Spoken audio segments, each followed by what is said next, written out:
অদৃশ্য শক্তির ভয়ঙ্কর বাধার মুখে তারেক রহমান। বিএনপির এই সংকটময় সময় বিএনপি চেয়ারপারসন বেগম খালেদা জিয়া যখন গুরুতর অসুস্থ হয়ে হসপিটালে ভর্তি আছেন, সবাই ভেবেছিল যে এখন তারেক রহমান দেশে ফিরবেন। কিন্তু সবাইকে অবাক করে দিয়েছেন তারেক রহমান নিজেই তার ব্যক্তিগত ফেসবুক পেজে একটি স্ট্যাটাস, যেখানে তিনি উল্লেখ করেছেন যে দেশে ফেরা নিয়ে রয়েছে তার বিভিন্ন ধরনের বাধ্যবাধকতা। শুধু তাই না, দেশে ফেরা তার একক সিদ্ধান্তের উপর নির্ভর করে না। তখন থেকেই অনেকের মনে একটি শঙ্কা তৈরি হয়েছে এবং পুরাতন ভয় নতুন রূপে এসেছে। তাহলে কি বাংলাদেশে আবারও -2 ফর্মুলার তত্ত্ব শুরু হয়েছে? আপনারা খুব ভালো করে খেয়াল করে দেখেন, মাত্র 2 দিন আগে বিবিসি বাংলায় সাবেক প্রধানমন্ত্রী শেখ হাসিনার পুত্র সজীব ওয়াজেদ জয়ের একটি সাক্ষাৎকারে অভিযোগ করেছেন যে বিদেশি শক্তির ইন্ধনে বাংলাদেশের অন্যতম 2টি দলের নেতৃত্ব শূন্য করার জন্য কেউ মাঠে খেলছে।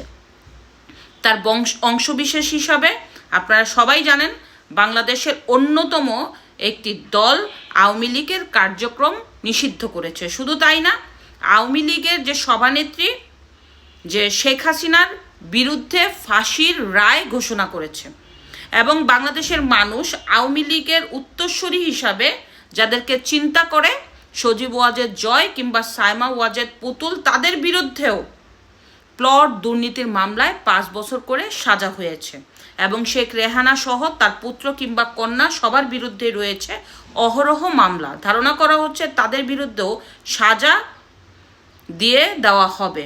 অন্যদিকে বাংলাদেশের যে আরেকটি অন্যতম বৃহত্তম দল বিএনপি, তাদের অবস্থাও আশঙ্কাজনক। যদিও তারা এখন ক্ষমতার স্বপ্ন দেখছে, কিন্তু বাস্তবতা বহুদূর। বিএনপির যে বটগাছ হিসাবে এখনও বিএনপি দলটাকে ধরে রেখেছেন যে বেগম খালেদা জিয়া, সে গুরুতর অসুস্থ।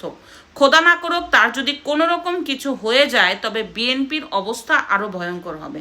আপনারা সবাই জানেন যে নেক্সট প্রাইম মিনিস্টার হিসাবে বিএনপির তারেক রহমানকে অনেকেই চিন্তা করছে, কিন্তু সেই তারেক রহমানও এখনও বাংলাদেশে ফিরতে পারছে না। এর পিছনের কারণ কি? 2007 সালে 111-এ -2 ফর্মুলার যে থিওরি, তার মূল প্রবক্তা কিন্তু ছিলেন ডক্টর ইউনূস। ডক্টর ইউনূস তখনই ক্ষমতায় বসতে চেয়েছিলেন। শুধু তাই না, ক্ষমতায় বসার জন্য কিন্তু সে একটি দলও গঠন করেছিল, কিন্তু দুঃখবশত তার দলটা বেশি দিন স্টে করতে পারেনি। কিন্তু সে এই স্বপ্ন তখন থেকেই লালন করছে। এরপরে প্রায় বহু বছর পরে বিদেশি শক্তির ইন্ধনে শেষ পর্যন্ত 2024-এ সে ক্ষমতায় যেতে পারেন। সেই ডক্টর ইউনূস এখন খুব নিখুঁতভাবে বিদেশি শক্তির ইন্ধনে এবং বাংলাদেশে আরও কিছু স্বার্থন্বেষী মহলের সাথে জড়িত হয়ে একের পর এক -2 ফর্মুলার তত্ত্ব শুরু করে দিয়েছেন। প্রথমেই তারা ধরেছেন তার অংশবিশেষ হিসাবে আওয়ামী লীগকে।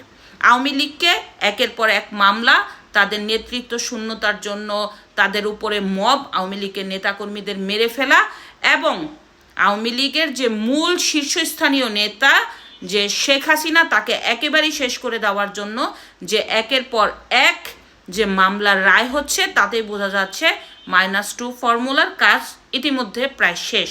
এখন বিএনপিকে শেষ করতে পারলেই তা পুরোপুরি সমাপ্ত।